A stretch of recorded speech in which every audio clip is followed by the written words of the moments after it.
অবশেষে আমরা পৌঁছে গেলাম দীঘাতে। ওই দেখুন সূর্য মামা কীভাবে উঁকি মারছে। 2025 সালের 16ই ডিসেম্বর আমরা পৌঁছে গেছিলাম দীঘা। ভোর 5:45 নাগাদ আমাদের বাস ছেড়েছিল হাবড়া থেকে। তবে বাড়ি থেকে বেরিয়েছিলাম আরও ভোরে, ভোর 3টে হবে। তবে আমাদের গন্তব্যে পৌঁছেছিলাম 11টা নাগাদ। পুরী যাওয়ার অনেক ইচ্ছা ছিল, কিন্তু বিশেষ কারণবশত সেটা হয়ে ওঠেনি।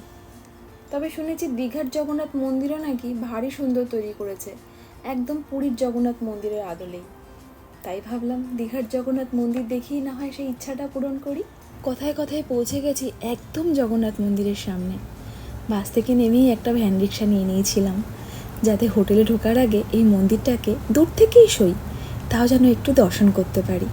ওই মন্দিরটাকে দেখে মনে যেন এক অদ্ভুত শান্তি পেলাম। আমাদের এই বাস জার্নিটার অভিজ্ঞতা খুব একটা ভালো ছিল না।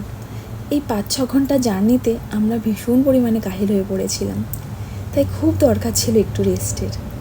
একবার হোটেলে ঢুকে গেলে এবেলা আর বেরানো হবে না, তাই হোটেলে ঢোকার আগে এই দর্শনটার খুব প্রয়োজন ছিল। প্রথমেই ঠিক করে রেখেছিলাম দীঘাতে গিয়ে বিচের পাশেই কোনো একটা হোটেলে উঠব। শুনেছিলাম নিউ দীঘার বিচের পাশেই অনেক সুন্দর সুন্দর হোটেল আছে, যেখানে ব্যালকানিতে দাঁড়ালেই চোখের সামনে খুলে যায় বিস্তীর্ণ সমুদ্রের অপার সৌন্দর্য। ভোরের সোনালি সূর্যোদয় হোক কিংবা সন্ধ্যায় লালিমায় রাঙা সূর্যাস্ত, দুটোই যেন এক ফ্রেমে বন্দি হয়ে ধরা দেয় চোখের সামনে। নিউ দীঘা বিচের পাশে অনেকগুলো হোটেল আমরা দেখেছি, তবে যেই হোটেলটা আমাদের সবথেকে ভালো লেগেছে হোটেলের থেকে লোকেশনটা, সেটা হচ্ছে বিচ ভিউ হোটেল। আর এই হচ্ছে আমাদের সেই বিচ ভিউ হোটেল। ভেতরে ঢুকতেই দেখছি কর্তামশাই কথা বলছে রুমের জন্য। আর এই কারুকার্যটা দেখুন, আমার ভারী পছন্দ হয়েছে। বেশ ছোটোখাটোর মধ্যেই ছিমছাম। আমার ছানা ভারী টায়ার্ড, ক্লান্ত হয়ে বসে পড়েছে, রেস্টের খুব দরকার। তবে চলুন রুমটা একটু দেখাই। ওই দেখুন, রুমে ঢুকতেই চোখে পড়েছে ওই কাল্পনিক ব্যালকনিটা, যা বিস্তীর্ণ সমুদ্রের অপার সৌন্দর্যকে চোখের সামনে সুন্দরভাবে তুলে ধরেছে। কি অপূর্ব সুন্দর, তাই না?